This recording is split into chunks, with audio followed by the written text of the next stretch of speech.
Hello everyone, in this video we will learn how to add up cells in Google Sheets. So let's start this in my Google Sheet.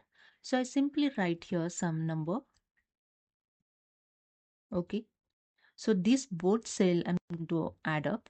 So simply use the is equal to, select the first cell, then use the plus sign, then select the second cell, then press the enter key, and that's it. You can see the both cell add up.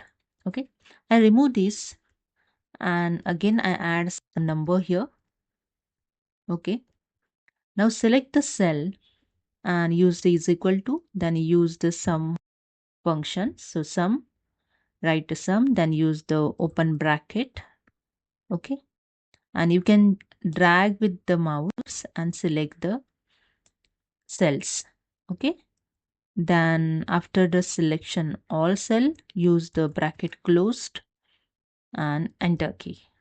Okay, and I just remove this, and the third way, select the cell, and here you can see the three dot more options. Just click on it, and here the functions option, just click on it and select the first function sum, and here you can see the sum function is added. Simply select the value and drag and press the enter key.